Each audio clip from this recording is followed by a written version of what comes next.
கிறிஸ்துவுக்குள் பிரியமான எல்கிபர் advent ministry நேயர்களே, உங்கள் யாவரையும் மற்றும் ஒரு நல்ல பாடத்தில் சந்திப்பதில் மிகுந்த மகிழ்ச்சி அடைகிறோம்.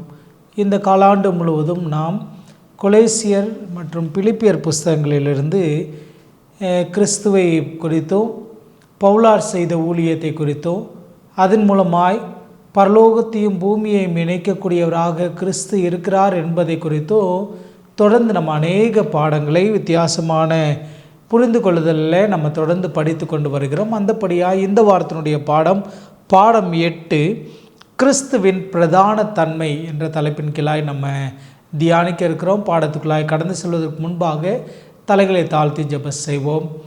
இரக்கத்தில் ஐஸ்வர்யமுள்ள எங்கள் பரலோகத்தின் அன்பு தகப்பனே, இந்த நல்ல நாளுக்காய் நன்றி.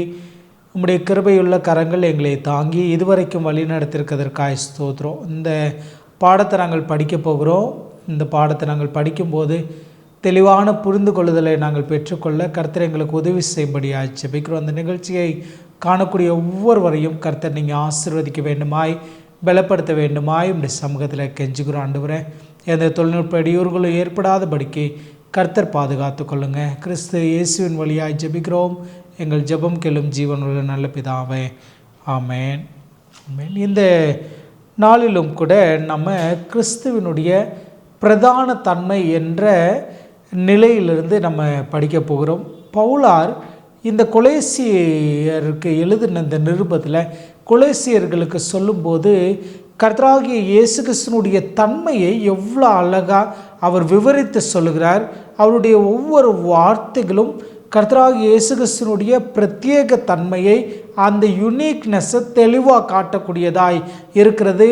அந்த ஒவ்வொரு வார்த்தைகளையும் அந்த வார்த்தைகளுடைய மையமாய் கொண்டு இந்த வாரத்தினுடைய பாடத்தை நம்ம படிக்க இருக்கிறோம். இந்த வார பாடத்தினுடைய மனன வசனம் கொலேசியர் 1 அதிகாரம் 15 முதல் 17 வசனங்கள். 15 முதல் 17 வசனங்கள் வாசிக்கிறேன். அவர் அதரிசனமான தேவனுடைய தற்ஸ்வரூபமும் சர்வ சிருஷ்டிக்கும் முந்தின பேருமானவர். ஏனென்றால் அவருக்குள் சகலமும் சிருஷ்டிக்கப்பட்டது. பரலோகத்தில் உள்ளவைகளும் பூலோகத்தில் உள்ளவைகளும் ஆகிய காணப்படுகிறவைகளும் காணப்படாதவைகளுமான சகல வஸ்துக்களும், சிங்காசனங்களானாலும் கர்த்தத்துவங்களானாலும் துரைத்தனங்களானாலும் அதிகாரங்களானாலும் சகலமும் அவரை கொண்டும் அவருக்கென்றும் சிருஷ்டிக்கப்பட்டது. அவர் எல்லாவற்றுக்கும் முந்தினவர், எல்லாம் அவருக்குள் நிலைத்திருக்கிறது. ரொம்ப அழகாக பவுல் இந்த இந்த ஒரு 3 வசனத்திலேயே நிறைய காரியங்களை அவர் மையமாய் கொண்டு சொல்லுகிறார். அதை குறித்து தான் இந்த வார பாடத்தில் படிக்க போகிறோம். ஞாயிற்றுக்கிழமை பாடம் அதர்சனமான தேவனுடைய தற்ஸ்வரூபம். ரொம்ப ஒருவேளை என்ன சொல்லணும்னா, ஒரு கிராமட்டிக்கலான ஒரு ரொம்ப தனித்துவமான சில வார்த்தைகள் இந்த இடத்துல பிரத்யேகமாய் பயன்படுத்தப்படுகிறது. நம்ம கண்ணாடியில் நம்மளுடைய முகத்தை பார்ப்போம். கண்ணாடியில் இந்த முகத்தை பார்க்கும்போது அது ஒரு என்ன சொல்லணும்னா, ஒரு பாதி அளவிலான ஒரு ரூபத்தை நமக்கு காட்டும். அதனால் எவ்வளோ கவர் பண்ண முடியுமோ, அந்த ஃப்ரண்ட் ஃபேஸிங்கில் எவ்வளோ கவர் பண்ண முடியுமோ அதை கண்ணாடி காட்டும். ஒருவேளை ஒரு ஃபோட்டோ எடுத்து நீங்கள் பார்த்தீங்கன்னா அந்த ஃபோட்டோவில் ஒரு பக்கம் மாத்திரம் இருக்கக்கூடிய சில காட்சிகள் தெரியும். இதே ஒரு சிலையாக இருந்தால் அந்த சிலைக்கென்று ஒரு ஒரு ஒரு ஒரு நிலையில் நம்ம புரிந்து கொள்ள முடியும். அதுவே ஒருவேளை நம்ம ஒரு 3D அனிமேஷன் இல்லை 3Dயோ இல்லை 7Dயோ ஏதோ ஒரு 3rd டைமென்ஷன் 4th டைமென்ஷனை பார்க்கக்கூடிய படங்களை நம்ம பார்த்தோம் என்று சொன்னால் அது ஓரளவிற்கு முழுமையாய் தெரிகிறதா இருக்கும். அதே நேரத்தில் நேரடியாய் சுய தோற்றத்தில் இருக்கக்கூடிய நபரை தொட்டு நம்முடைய கண்களால் அவங்கள சுழன்று பார்ப்பது என்பது அவங்களுடைய முழு தன்மையை நம்மளால் புரிந்து கொள்ள முடியும். இதற்கு உதாரணமாய் சொல்கிறேன். நம்முடைய நாணயங்களில் நம்ம நாட்டினுடைய நம்ம தேசியத்தினுடைய சின்னம் இருக்கும். அதில் 3 சிங்கங்களுடைய தோற்றம் தெரியும். நம்ம பார்த்தோம்னா ஒரு சிங்கம் நேரடியாக இருக்கிறதா இருக்கும், 2 சிங்கங்களுடைய பாதி தெரிகிறதா வலதுபுறம் இடதுபுறம் இருக்கும். அதே நேரத்தில் நீங்கள் அதை சரியாக புரிந்து கொள்ள வேண்டும் என்று சொன்னால் அதனுடைய அடுத்த புறம் ஒரு சிங்கம் இருக்கும், 4வது சிங்கம் இருக்கும். 4 சிங்கங்கள் 4 திசையும் பார்த்தது போல இருக்கும். அப்போ தற்சொரூபம் என்று சொன்னால் அதனை நேரடியாக அதனுடைய சாராம்சங்களை எல்லாம் புரிந்து பார்ப்பது என்று நம்ம கொஞ்ச நேரம் மனசில் வச்சுக்கிறோம். அப்போ அதர்சனமான தேவனை, ஒருவேளை ஆதாமும் ஏவாளும், அடியனுடைய புரிந்து கொள்ளுதலிருந்து சொல்கிறேன், ஆதாமும் ஏவாளும் பாவம் செய்ததற்கு பின்பாக அவர்களுடைய முதல் நிலை என்னன்னு கேட்டிங்கன்னா, தேவன் வருகிறதை கண்டு பயந்து ஒளிந்து கொண்டாங்க. இப்போ பயம் என்ற உணர்வு தேவனையும் நம்மையும் பிரித்தது. அந்த பிரிவு எவ்வளவுக்கு பிரிந்தது என்று சொன்னால், அவரை தரிசிக்க முடியாத அளவிற்கு பிரிந்தது, அவரை முகமுகமாய் காண முடியாத அளவிற்கு பிரித்தது. அவருடைய முகத்தை கண்டவங்களுடைய பிரதிபலிப்பையே காண முடியாமல் தவிச்சாங்க. நம்ம மோசேயினுடைய உதாரணத்தில் நம்ம காண முடிகிறது. பிதாவினுடைய ரூபத்தை பார்த்த இந்த மோசேயினுடைய முக தோற்றம், அவங்களுடைய இந்த ரிஃப்ளெக்டிங் க்ளோரியவே மனிதர்களால் பார்க்க முடியல. அப்போ தேவன் நேரடியாக பேச முடியாமல், தேவன் நேரடியாக தொடர்பு கொள்ள முடியாத அளவிற்கு அவர் பாவத்தின் விளைவாய் நம்ம பார்க்க முடியல. ஆனால் பிதாவினுடைய தற்சொரூபமாய், அதர்சனமான என்ற வார்த்தையினுடைய அர்த்தத்தை கரெக்டாக சொல்ல வேண்டும் என்று சொன்னால், அதை நேரடியாக நமக்கு காட்டாமல் ஆண்டவர் இயேசு கிறிஸ்து மூலமாய் நமக்கு காட்டுகிறார். எவ்வளோ அன்பான தேவன்! நம்மளால் அதை இன்னும் கொஞ்சம் கவனமாய் நம்ம புரிந்து கொள்ள முடியும். அதர்சனமான தேவனை நாம் காண்பதற்கு இயேசு திறனளிக்கிறார். என்னை கண்டவன் பிதாவை கண்டான் என்று இயேசு சொன்னார். யோவான் 14:9 அவர் தேவனுடைய தன்மையை முழுவதுமாக வெளிக்காட்டும் உருவம். இப்போ அவருடைய தன்மையை சரியாய் வெளிக்காட்டக்கூடிய தோற்றம். இப்போ உதாரணத்துக்கு சொல்ல வேண்டும் என்று சொன்னால், சூரியனை பார்க்காதவர்கள் இல்லை, எல்லாருமே சூரியனை என்ன செய்ய முடியும்னா பார்க்குறோம், சூரியன் தெரிகிறது. அதே நேரத்தில் அந்த சூரியனுடைய ஒளிக்கற்றையை நேரடியாய் சுய கண்களில் நேரடியாக இந்த நேக்கட் ஐஸில் பார்க்க முடியுமான்னு கேட்டிங்கன்னா பார்க்க முடியாது. கொஞ்ச நேரத்தில் கண் கூச ஆரம்பிச்சிடும், கண்ணினால் அதனுடைய ஒளிர்வை காண முடியாது. இன்னும் அதை அப்படியே பார்க்க முயற்சி செய்தால் கண்ணுக்கு பெரிய பிரச்சனைகள் எல்லாம் ஏற்படும். இவ்வளோ தூரமாக இருக்கக்கூடிய இந்த சூரியனை பார்க்க முடியாத அளவிற்கு அது அவ்வளோ ஜொலிப்பாக இருக்கும் என்று சொன்னால், தேவன் அதை விட அதிகமாக இருக்கிறார். அதை தன்னை நேரடியாய் காட்டாமல் அவர் என்ன ஆகிறார்னா அதர்சனமாகிறார். அதர்சனம் என்று சொன்னால் நேரடியாக காட்ட முடியாமல் ஒரு திரைமறைவின் வழியாய் இல்லை ஒரு உதவியின் வழியாய் காட்டுறது. அது யாரை சொல்கிறாருன்னா, பிதாவினுடைய தற்சொரூபமாய், அப்படியே அவங்களுடைய ரெப்ளிகாவா, அப்படியே அதே ரூபத்தோடு கூட இருக்கக்கூடிய நிலை பிதாவாகிய தேவனுக்கும் தமக்கு இடையே உள்ள உறவை வேறு சில வழிகளில் இயேசு சொல்கிறார். என் பிதா இதுவரைக்கும் கிரியை செய்து வருகிறார், நானும் கிரியை செய்து வருகிறேன், நானும் பிதாவும் ஒன்றாயிருக்கிறோம், நானே வழியும் சத்தியமும் ஜீவனுமாய் இருக்கிறேன், என்னை அல்லாமல் ஒருவனும் பிதாவின் இடத்துல வரான். அப்போ பிதாவினுடைய நேரடி என்ன சொல்லணும்னா ரெப்ரசன்டேஷனாக, நேரடி காட்சியாய் தற்சொரூபமாய் யாரை நம்ம காண முடியும்னா கர்த்தராகிய இயேசு கிறிஸ்துவானவரை காண முடியும். இங்கே நிறைய வசனங்கள் சொல்லப்பட்டிருக்குது. நானே ஜீவ அப்பம் என்று சொல்லுகிறார், தன்னை உலகத்திற்கு ஒளியாய் காட்டுகிறார், நானே நல்ல மேய்ப்பன், நானே உயிர்த்தெழுதலும் ஜீவனுமாய் இருக்கிறேன், நான் பிதாவிலும் பிதா என்னிலும் இருக்கிறார்கள், ஆபிரகாம் உண்டாகிறதற்கு முன்னே நான் இருக்கிறேன் என்று சொல்லுகிறார். அப்போ இருக்கிறேன் என்று சொல்லுகிற அந்த முந்தின நிலையை திங்கக்கிழமை பாடம் சொல்கிறது. திங்கக்கிழமை பாடம் சகல சிருஷ்டிக்கும் முதற் பேரானவர், சகல சிருஷ்டிக்கும் முதற் பேரானவர் என்று சொல்லப்பட்டிருக்கிறது. வாசிக்கலாமா? ஒரு கொலோசியர் புத்தகம் 1ஆம் அதிகாரம் 17வது வசனம், அவர் எல்லாவற்றுக்கும் முந்தினவர், எல்லாம் அவருக்குள் நிலைத்திருக்கிறது. இப்போ முதற் பேரானவர் அல்லது முந்தினவர் என்று சொன்னால், இது வயதின் அடிப்படையிலான குரோனாலஜி கிடையாது, வயதின் அடிப்படையிலான வம்ச வரலாறு கிடையாது. வயதின் அடிப்படை இல்லாமல் வேறு ஏதோ ஒரு காரணத்தின் வழியாய், வேறு ஒரு புரிந்து கொள்ளுதல் வழியாய் இதை நம்ம உணர்ந்து கொள்ள வேண்டும். இப்போ உதாரணத்திற்கு நம்ம இதை புரிந்து கொள்வதற்காய் சொல்லுவோம். ஒரு கிளாஸ் ரூம் எடுத்துக்கிறோம். அந்த கிளாஸ் ரூமில் ஒரு 60 பிள்ளைங்க.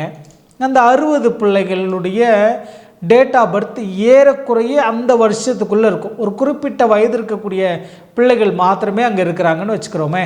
அதில் 1-2 பிள்ளைங்க கொஞ்சம் லேட்டாக சேர்த்துருப்பாங்க. அதனால் அவங்களுக்கு ஏஜ் ஒரு வயசு கூட இருக்கலாம். இல்லை சில நேரம் வீட்டில் பார்த்துக்கிற வழி இல்லாமல் பிள்ளைகளை கொண்டு போய் ஸ்கூலில் விட்டுருப்பாங்க. அதனால் சில பிள்ளைகள் கொஞ்சம் ஏஜ் அதாவது படிப்பை முன்னால் படிக்கிறதா இருக்கலாம். அதே நேரத்தில் அங்கே இருக்கக்கூடிய அதே ஏஜில் இருக்கக்கூடிய பிள்ளைகள் எடுத்துக்கிட்டிங்கன்னா சில பேருக்கு ஜனவரி மாதம் பிறந்தநாள் இருக்கும், சில பேருக்கு பிப்ரவரி இருக்கும், சில பேருக்கு மார்ச் இருக்கும், சில பேருக்கு நாட்கள் முன்ன பின்ன வித்தியாசம் வரும். ஆனால் எல்லா ஒரு ஸ்டாண்டர்டில் எடுக்க வேண்டும் சொன்னால் அந்த ஒரு ஸ்டாண்டர்டில் அவங்க எல்லாரும் இப்போ 3rd ஸ்டாண்டர்ட்னா 3rd ஸ்டாண்டர்ட் பிள்ளைங்க. அதில் ஏஜ் வயசு வித்தியாசம் வரும். அதே நம்ம அட்டனன்ஸ் ரெஜிஸ்டர் நீங்கள் திருப்பினீங்கன்னா அவங்களுடைய ஆல்ஃபபெட்டிக்கல் ஆர்டரில் என்ன செய்யப்பட்டிருக்கும்னா வரிசைப்படுத்தப்பட்டிருக்கும். அவங்களுடைய ரெஜிஸ்ட்ரேஷன் பொறுத்து அவங்க ஆல்ஃபபெட்டிக் ஆர்டரில் வகைப்படுத்தப்பட்டிருக்கும். ஏலேருந்து Z வரைக்கும் அது ஒரு வரையறையில் வரும். அப்போ ஏல பேர் வைத்தவன் ஒருவேளை ரொம்ப வயசு கம்மியானவனாக இருந்தால் கூட அவன் பேர் முன்னால் வரும். அதே நேரத்தில் ரேங்க் கார்டை நம்ம பார்க்கும்போது அங்கே அவங்க வாங்கின மார்க்கின் அடிப்படையில் 1ஆவது நம்பர் 2ஆம் நம்பர்னு 60 நம்பர் பிரியும். இப்போ ஒரு கிளாஸ் ரூம் தான், ஒரு ஸ்கூலில் படிக்கக்கூடிய ஒரு ஸ்டாண்டர்டில் படிக்கக்கூடிய இந்த 60 பிள்ளைகள் இடத்துல வரையறைப்படுத்த வேண்டும் என்று சொன்னால் ஒவ்வொரு வித்தியாசமான வரையறைகள் இருக்கிறது. ஆனால் அந்த வரையறையில் எதை நம்ம மேன்மையாக சொல்லுவோம் என்று சொன்னால் அவனுடைய படிப்பின் அடிப்படையில், அவனுடைய ஞானத்தின் அடிப்படையில், அவன் எடுக்கக்கூடிய ரேங்கை மையமாக கொண்டு அவன்தான் ஸ்கூல் டாப்பர் என்று சொல்லுவோம். அவன்தான் கிளாஸ் டாப்பர், அவன்தான் ஃபஸ்ட் ரேங்க் எடுக்கக்கூடிய பிள்ளை, அவன்தான் பிரில்லியன்ட் ஸ்டூடெண்ட் என்று சொல்லுவோம். அதுபோல் கர்த்தராகிய இயேசு கிறிஸ்துவானவர் சிருஷ்டிக்கப்பட்டவராய் அல்ல, அவர் சிருஷ்டிக்கெல்லாம் முதல் பலனானவராய், இயேசுவே முதலாக சிருஷ்டிக்கப்பட்டவர் என்கிற அர்த்தத்தில் பவுல் பேசவில்லை. அவ்வாறு யோசிப்பதற்கு அவர் வாய்ப்பை கொடுக்கவில்லை. அதாவது எல்லாத்துக்கு முன்னால் அவர் சிருஷ்டிக்கப்பட்டதா இல்லை, அப்படி சொல்ல வரல. பவுல் என்ன சொல்ல வருகிறார் என்று சொன்னால் எல்லாவற்றுக்கும் அவர் தான் முன்னோடியாய் முன் கடந்து செல்லக்கூடியவராய். இதை புரிந்துக்கிறதற்காக நான் ஒரு உதாரணத்தை சொல்கிறேன். மேய்ப்பர்கள் யூதர்களுடைய மேய்ப்பு குடும்பத்தில் யூதர்களுடைய அந்த ஆட்டு மந்தையினுடைய உறவில் மேய்ப்பனுடைய உறவு ரொம்ப முக்கியமான உறவு. அதனால தான் புரிஞ்சு தாவீது எழுதுகிறார், கர்த்தர் என் மேய்ப்பராய் இருக்கிறார், நான் தாழ்ச்சி அடையேன் என்று சொல்லி எழுதுகிறார். ஏன்னா யூதர்களுடைய முறைமைப்படி யூதர்களுடைய அந்த ரக ஆடுகளை மேய்க்கக்கூடியவர்கள் எங்கே போவாங்கன்னா அந்த மந்தையினுடைய முன்னால் போவாங்க. அவங்க தான் they will lead the flock. அவங்க மந்தையினுடைய முதல் நபராய் கடந்து போவாங்க. முதல் நபராய் அவங்க கடந்து போகிறாங்க என்பதற்காய் அவர்கள் ஆட்டுக்குட்டி இல்லை, அவர்கள் ஆட்டு மந்தையினுடைய ஆடு மேய்க்கிறவங்க, ஆட்டு மந்தையில் முதல் கடந்து செல்லக்கூடியவங்க, முதல் குடிமகன் என்று சொல்லி குடியரசுத் தலைவரை நம்ம சொல்லுவோம். குடியரசுத் தலைவர் ஆட்டோமேட்டிக்கலாக எதுவும் புரிந்துக்கிறதுக்காக சொல்கிறேன், குடியரசுத் தலைவர் ஆட்டோமேட்டிக்கலாக முப்படைகளினுடைய தலைவராய் வந்துடுவார்.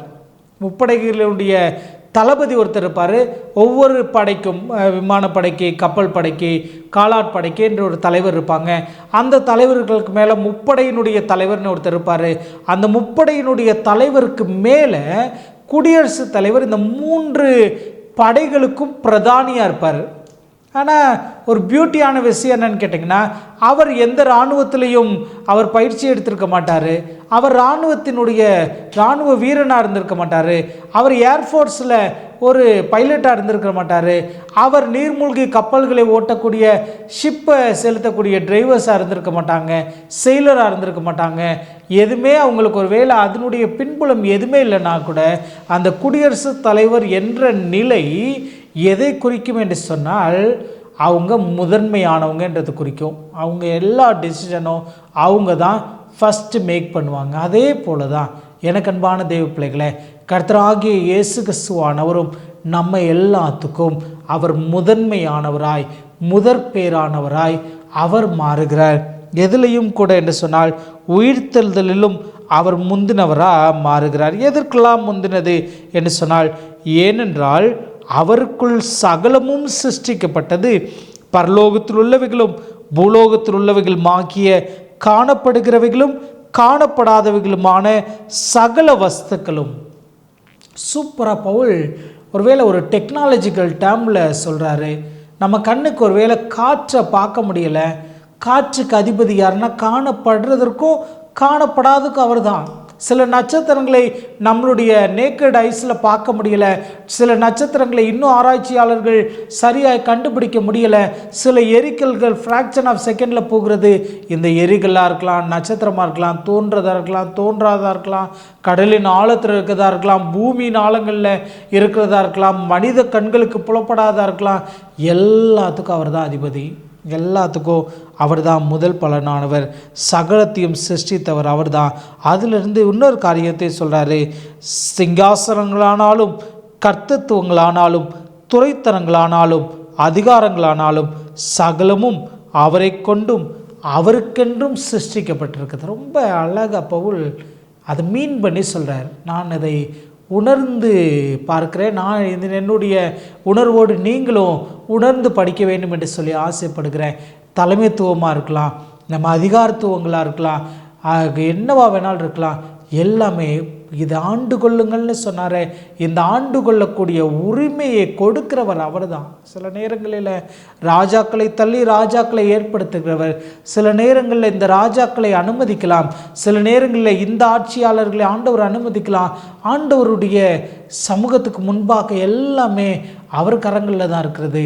அவர் எல்லாவற்றையும் என்ன செய்கிறார்னா நிலைப்படுத்துகிறேன் என்று சொல்கிறார். எல்லாவற்றுக்கும் எல்லாமாய் அவர் இருக்கிறார். செவ்வாய்க்கிழமை பாடத்திற்கு திருப்பினோம் என்று சொன்னால், சரீரத்தின் திருச்சபையினுடைய தலையாய். கொலேசியர் 2வது அதிகாரம் 10வது வசனத்தை நான் வாசிக்கிறேன். மேலும் சகல துரைத்தனங்களுக்கும் அதிகாரங்களுக்கும் தலைவராய் இருக்கிற அவருக்குள் நீங்கள் பரிபூர்ணம் உள்ளவர்களாக இருக்கிறீர்கள். இப்போ சகல அதிகாரத்திற்கும் சகல கர்த்தத்துவத்திற்கும் அவர் தான் தலைவராக இருக்கிறாராம், தலைவராக இருக்கிறார். ரொம்ப அழகான ஒரு வார்த்தையில் எல்லாத்துக்கும் தலைவராய் பவுலார் சொல்லும்போது திருச்சபையை சரீரத்திற்கு ஒப்பிடுகிறார். திருச்சபை சரீரமாய் ஒப்படைக்கப்பட்டால், திருச்சபை சரீரமாய் இயங்கினால் அதனுடைய தலையாய் யார் இருக்கிறார் என்று சொன்னால் கர்த்தராகிய இயேசு கிறிஸ்துவானவர் இருக்கிறார். தலை என்று சொல்லும்போது இது தலைமைத்துவத்தையும் குறிக்கிறது. இங்கே ஒரு சில வார்த்தைகள், இங்கே ஒரு சில வசனங்கள் கொடுக்கப்பட்டிருக்குது. என்னாகும் 31:26 சபையினுடைய பிதாவாகிய தலைவர் என்று சொல்லப்பட்டிருக்குது. உபாகமம் 28:14 இஸ்ரவேலர் கீழ்ப்படிந்தால் தேவன் அவர்களை வாளாக்காமல் தலையாக்குவார். ஏசாயா 7:8 சீரியாவின் தலை தமஸ்குவின் தலை ரேசின். ஓசியா 1வது அதிகாரம் 11 யூதாவின் மக்களும் இஸ்ரேல் மக்களும் தங்களுக்கு ஒரே தலைவனை நியமிப்பார்கள் என்று சொல்லி சமகால மொழிபெயர்ப்பு சொல்கிறது. மீகா 3:9 யாக்கோப்பு குடும்பத்தின் தலைவர்களே, இஸ்ரேல் குடும்பத்தின் ஆளுநர்களே என்று சொல்லி சகல மொழிபெயர்ப்புகளும் சொல்லுகிறது. இப்போ தலைவராக இருக்கிறதா நம்ம என்ன செய்ய முடியும், காண முடியும். கர்த்தராகிய ஆண்டவர் தலைவராக இஸ்ரவேல் ஜனங்களை வழிநடத்த மோசே முற்படும் போது அதை ஜெத்ரோ தியரின்னு சொல்லுவாங்க. அவங்களுடைய மாமா சொல்கிறாரு, பிரித்து 100 பேருக்கு ஒரு தலைவரையும் 50 பேருக்கு ஒரு தலைவரையும் அவங்கள நியாயந்திருக்கும்படியாய் பிரித்து கொடுக்க சொல்கிறார். இப்போ தலைவர் என்று சொல்லக்கூடிய இந்த நிலை எதை குறிக்கிறது என்று சொன்னால், கீழே இருக்கிற எல்லாவற்றையும் சரிபார்த்து அதை சரியாய் நடத்துவதை குறிக்கிறது. அதே நேரத்தில் சரீரத்தினுடைய அங்கங்களும் ரொம்ப முக்கியம். அந்த அங்கங்கள் தலையோடு இணைந்திருக்க வேண்டும். டெக்னாலஜிக்கலாக மருத்துவ ரீதியாக ஒருவேளை சொல்ல வேண்டும் என்று சொன்னால், மூளை சாவு ஏற்பட்டால் சரீரம் இயங்கும், ஆனால் அந்த சரீரம் இயங்குறதுல பிரயோஜனம் இல்லைன்னு சொல்லுவாங்க. கோமோ ஸ்டேஜுக்கு போயிட்டாங்கன்னா அந்த சரீரம் இயங்கும், சரீரம் இயங்குகிறதுல பிரயோஜனம் இல்லை. நுரையீரல் செயல்படும், இருதயம் இரத்த ஓட்டத்தை பார்த்து கொள்ளும். ஆனால் கண் விழித்து ரெஸ்பாண்ட் பண்ணாது, வாய் பேசாது, காது கேட்கும் என்று நம்பப்படுகிறது. காது கேட்டதற்கான பிரதிபலன் இருக்காது. கையை தூக்க சொன்னால் தூக்க மாட்டாங்க, காலை தூக்க சொன்னால் தூக்க மாட்டாங்க. எல்லாமே அப்படியே ஸ்தம்பித்த நிலையில் இருக்கும். அப்போ தலை என்பது எல்லாத்தையும் சரியாய் வழிநடத்தக்கூடியது. அதை உதாரணத்துக்கு சொல்லுவாங்க, எனக்கு சிறுபிள்ளையாக இருக்கும்போது புரிய சொல்லி கொடுத்தது, நான் உங்களோடு கூட அதை பகிர்ந்து கொள்கிறேன். காலில் ஒரு முள் குத்துச்சு அப்படின்னு சொன்னால், அதை ஸ்லோ மோஷனில் விளக்கமாக சொல்லணும்னா, காலில் முள் குத்துனோடனே அந்த முள் குத்தப்பட்ட அந்த இடம் மூளைக்கு ஒரு செய்தி அனுப்பும். என்னென்னா, காலில் உனக்கு என்ன செஞ்சிச்சுன்னா முள் குத்திடுச்சு, அந்த முள் ஷார்ப்பாக இருக்குது, அந்த முள் குத்துனதுனால உன் கால் வலிக்கிறது, அந்த இடத்துல ஒரு பஞ்சர் ஏற்பட்டிருக்குது, அந்த இடத்துல சதை பாதிக்கப்பட்டிருக்குது என்று மூளைக்கு அனுப்பி, மூளை கண்களுக்கு ஒரு உத்தரவு கொடுத்து, கைக்கு ஒரு உத்தரவு கொடுத்து, கையை நீ காலுக்கு ஒரு உத்தரவு, கால் நீ தூக்கு, கை அதில் முள் இருக்குதான்னு பார்த்து அதை எடுக்க வை. அதை கரெக்டாக எடுக்க வைக்கிறதுக்கு கண் இயங்கி செயல்படுது.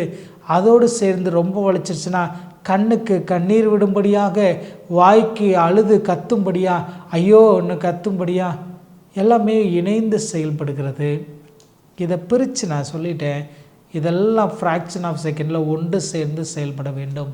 அது எல்லாம் எதனுடைய கண்ட்ரோலில் இருக்குன்னா தலையினுடைய கண்ட்ரோலில் இருக்குது. இந்த திருச்சபையும் கர்த்தராகிய ஆண்டவருடைய தலைவராய் கொண்டு நம்ம பாடக்கூடிய தாளந்தாக இருக்கலாம், நம்ம மீடியாவில் செய்யக்கூடிய தாளந்துகளாக இருக்கலாம், நம்ம ஆலயத்தினுடைய தலைமை பொறுப்புகளிலிருந்து லீட் பண்ணுற காரியமாக இருக்கலாம், சாபத் ஸ்கூல் எடுக்கிறதா இருக்கலாம், பிரசங்கம் பண்ணுறதா இருக்கலாம், எல்லாமே தலைமைத்துவத்தோடு கூட இணைந்து, தலையோடு கூட இணைந்து செயல்படுவதற்கு சில நேரம் தலையோடு இணைந்து செயல்படாமலும் இருக்கலாம். அது கரெக்டான ஒரு லீடிங்கா அப்படின்னு கேட்டிங்கன்னா இல்லை. உதாரணத்திற்கு சொல்லுகிறேன், மூளை சொல்லுகிறது முன்னால் நெருப்பு இருக்குது, அந்த நெருப்பை தொடாதன்னு சொல்லுது. வேகமாக போய் அந்த மூளையினுடைய கட்டளைக்கு மீறி நான் தொட்டால் அந்த சரீரம் பாதிக்கப்படும். அந்த சரீரத்திற்கு திரும்ப ஒருவேளை அந்த இயக்கம் மூளையினுடைய தொடர்பில் இல்லாமல் இயங்கிறதா இருந்திருக்கலாம். ஆனால் அது பாதிக்கப்படும் போது அதனுடைய விளைவையும் இந்த தலை தான் சரி செய்ய வேண்டும். அப்போ சிம்பிளாக சொல்லணும்னா, திருச்சபைக்கு அவர் தலைவராக இருக்கிறார், அவருக்கு கீழே நாமெல்லாம் அங்கங்களாக இருக்கிறோம். புதன்கிழமை பாடம் ஆதியுமானவர் தூக்கமானவர் என்ற தலைப்பு கொடுக்கப்படுகிறது. கொலேசியர் 1:18 அவரே சபையாகிய சரீரத்திற்கு தலையானவர், எல்லாவற்றிலேயும் முதல்வராயிருக்கும்படி அவரே ஆதியும் மரித்தோரிலிருந்து எழுந்த முதல் பேருமானவர். இப்போ அழகாக பவுல் ரொம்ப சூப்பராக கொண்டு வந்து முடிக்கிறார். என்ன முடிக்கிறாருன்னு சொன்னால், எல்லாத்துக்கும் ஆதி அவர் தான் இருக்கிறார், எல்லாத்தினுடைய துவக்கம் அவர் தான், எல்லாத்தினுடைய முன்வழி நடத்துகிறவர் அவர் தான், எல்லாவற்றுக்கும் சிருஷ்டிப்புக்கு முன்னால் இருக்கிறவரும் அவர் தான். ஏசாயால அழகாக ஒரு வசனம் இருக்குது, எனக்கு ரொம்ப பிடித்தமான வசனம். நாள் உருவாகாததற்கு முன்னே நானே இருக்கிறேன் என்று சொல்வார். நாள் உருவாகிறது என்று சொன்னால் சிருஷ்டிப்புக்கு முன்னாலேயே அவர் தான் இருக்கிறாரு. சிருஷ்டிப்புக்கு முன்னாலே இருக்கக்கூடிய அவர், கிரேக்க மொழியில் ஆர்ட்ஸ் என்ற வார்த்தை அதற்காய் பயன்படுத்தப்படும். அது விசாலமான அர்த்தம் அடங்கியது, எல்லாத்தினுடைய தலைமையாய், எல்லாத்தினுடைய முதன்மையாய். இப்போ திரும்ப வர வேண்டும் என்று சொன்னால், உயிர்த்தெழுதலிலும் அவர் தான் முதல் பலனானவராக மாறுகிறார். ஒரு சில உயிர்த்தெழுதல்கள் இடையில இருந்தது. எலிசாவினுடைய சரீரத்தில் எலும்பு பட்டு ஒருத்தன் உயிரோடு எழும்புகிறான், எலியா ஒருத்தர் உயிரோடு எழுப்புகிறார், எலிசா ஒருத்தர் உயிரோடு எழுப்புகிறார். சில உயிர்த்தெழுதல்கள் சம்பவித்தது. ஆனால் அவர்களெல்லாம் மறுபடி மரித்தாங்க. கர்த்தராகிய இயேசு கிறிஸ்துவானவரும் லாசருவை எழுப்புறாரு, நாயினோட விதவினுடைய மகனை எழுப்புறாரு, யவீரனுடைய மகளை எழுப்புறாரு, தபீத்தால் எந்திரிக்கிறாங்க. பவுல் பிரசங்கம் பண்ணி கொண்டிருந்து கேட்டுக்கொண்டிருந்த விழுந்து மரித்த ஐத்தகு எந்திரித்தார்கள். அவங்கெல்லாம் உயிர்த்தெழுந்தாங்க. ஆனால் அந்த உயிர்த்தெழுதல் எல்லாம் திரும்ப அவங்கள மறிக்க வச்சது. ஆனால் ஒரு குரூப் உயிர் தெழுகிறாங்க பாருங்களேன். அதை மத்தேயு அழகாக அதை பதிவிடுகிறார். மத்தேயு 27வது அதிகாரம் 51வது வசனத்திலிருந்து நான் வாசிக்கிறேன். அப்பொழுது தெய்வாலயத்தின் திரைச்சிலை மேல் தொடங்கி கீழ் வரைக்கும் இரண்டாக கிழிந்தது. பூமியும் அதிர்ந்தது, கன்மலைகளும் பிளந்தது, கல்லறைகளும் திறந்தது. நித்திரை அடைந்த அநேக பரிசுத்தவான்களுடைய சரீரங்கள் எழுந்திருந்தது. அவர் உயிர் தெழுந்த பின்பு, இப்போ சரீரங்கள் எழுந்திருந்தது, ஆனால் இப்போ உயிர்த்தெழுதல் ஆகி அது பரலோக ராஜ்யத்துக்கு போயிடுச்சா அப்படின்னு கேட்டிங்கன்னா இல்லை, அது எழுந்திருந்தது. அவர் உயிர்த்தெழுந்த பின்பு இவர்கள் கல்லறையை விட்டு புறப்பட்டு பரிசுத்த நகரத்தில் பிரவேசித்து அநேகருக்கு காணப்பட்டார்கள். இப்போ உயிர்த்தெழுதலுடைய முதல் பலனாய் அவர் மாறுகிறார். அவர் உயிர்த்தெழுந்த பின்பு தான் நித்திய ஜீவன் கிடைக்கும். அது வரைக்கும் கிடைக்கக்கூடிய ஜீவன் நித்திய ஜீவன் இல்லை, தற்காலிக ஜீவன். சரியாக சொல்லணும்னா அவர் உயிர்த்தெழுந்ததுக்கு பின்பு அவர் அளிக்கக்கூடிய ஜீவன் நித்திய ஜீவன். அந்த நித்திய ஜீவனை பெற்றுக்கிறதற்கு அவர் தான் அந்த நித்திய ஜீவனை அருள்கிறதற்கான முதல் பலனானவராய், ஆதியுமானவராய், எல்லாத்தினுடைய துவக்கமாய் அவர் இருக்கிறார். அதனால தான் கொலோசியரில் அழகா பவுல் எழுதுகிறார், அவரே ஆதியும் மரித்தோரிலிருந்து எழுந்த முதற் பேருமானவர். வியாழக்கிழமை பாடம் கொலோசியர் 1வது அதிகாரம் 19-20. சகல பரிபூர்ணமும் அவருக்குள் வாசமாயிருக்கவும் அவர் சிலுவையில் சிந்தின இரத்தத்தினாலே சமாதானத்தை உண்டாக்கி பூலோகத்தில் உள்ளவைகள் பரலோகத்தில் உள்ளவைகள் யாவையும் அவர் மூலமாய் நமக்கு ஒப்புரவாக்கி கொள்ளவும் அவருக்கு பிரியமாயிற்று. எல்லாவற்றையும் என்ன செய்கிறாரு? ஒப்புரவாக்குறாரு. இங்கே தான் கரெக்டாக ஆசிரியர் எதை கொண்டு மேட்ச் பண்ணுறாருன்னா, இந்த ஓய்வு நாள் பாட புக்கினுடைய தலைப்பையும் புக்கினுடைய அந்த ஃப்ரண்ட் பகுதியை கொண்டு மேட்ச் பண்ணுறாரு. அவர் எல்லாத்துலேயும் தலைவருமாய் முதற் பெயரானவருமாய் மாறி எல்லாத்தையும் பரலோகத்தையும் பூலோகத்தில் உள்ள சகலத்தையும் இணைக்கிறார். சகலமும் என்று சொன்னால் பிரபஞ்சத்தையும் சேர்த்து அவரை பரிபூர்ணப்படுத்தி எல்லாத்தையும் ஒன்று சேர அவர் இணைக்கிறார். இந்த காஸ்மோஸ் முழுசையும் அவர் இணைக்கிறார். ஏன்னா இந்த காஸ்மோஸ் முழுசுக்கும் அவர் தான் தலைவராய் அதிகாரியுமாய் இருக்கிறார். எனக்கு அன்பான தேவ பிள்ளைகளை, நீங்களும் நானும் அவருடைய தன்மையை, பிரதான தன்மையை புரிந்தவர்களா, எல்லாம் அவர் கண்ட்ரோலில் இருக்குது என்பதை உணர்ந்தவர்களாய், அற்ப காரியங்களுக்காக, சொற்ப காரியங்களுக்காக, ஒன்றுமே இல்லாத விஷயங்களுக்காக நாம் சத்தியத்தை விட்டு விலகாதபடிக்கு, ஆண்டவரை விட்டு பின்மாற்றமாக போகாதபடிக்கு, ஆண்டவரை பழிக்காதபடிக்கு நீங்களும் நானும் அவருடைய அந்த பிரதான தன்மையை உணர்ந்த பிள்ளைகளாய் அவரை எருக பற்றி கொண்டோம் என்று சொன்னால் பரலோகத்தையும் பூமியையும் இணைக்கக்கூடிய பாலம் அவர் தான். ஜெபத்தோடு கூட நம்ம இந்த பாடத்தை நிறைவு செய்யலாம். எங்களை நேசிக்கிறதான எங்கள் பரலோகத்தின் நல்ல தகப்பனே, கற்றுக்கொண்ட நல்ல பாடத்திற்காக ஸ்தோத்திரம். எல்லாவற்றினுடைய துவக்கமும் எல்லாவற்றையும் பரிபூர்ணமாக்குகிறவர் நீங்கள் தான் ஆண்டவரே. உண்மையிலே நிலைத்திருக்கக்கூடிய பிள்ளைகளாய், உம்மாலே நிலை பெறக்கூடிய பிள்ளைகளாய், உம்மோடு கூட இணையக்கூடிய பிள்ளைகளாய் கிறிஸ்து இயேசுவின் வழியாய் ஜெபிக்கிறோம். எங்கள் ஜெபம் கேளும் ஜீவனுள்ள நல்ல பிதாவே, ஆமேன். நேர்களே, இந்த நாளினுடைய பாடம் உங்களுக்கு பிரயோஜனமாக இருந்திருக்கும் என்று கருத்திற்குள்ளாய் நம்புகிறேன். இது வல்லமையுள்ள தேவனுடைய ஊழிய பணியில் எல்கிபோர் அட்வென்ட் மினிஸ்ட்ரீஸ். தொடர்ந்து எங்களோடு கூட இணைந்து கொள்ளுங்கள். கேள்விகள், சந்தேகம் இருக்குது என்று சொன்னால் கமெண்ட் செக்ஷனில் தெரியப்படுத்துங்கள். தேவன் தாமே உங்களை என்னை ஆசீர்வதிப்பாராக. ஆமேன்.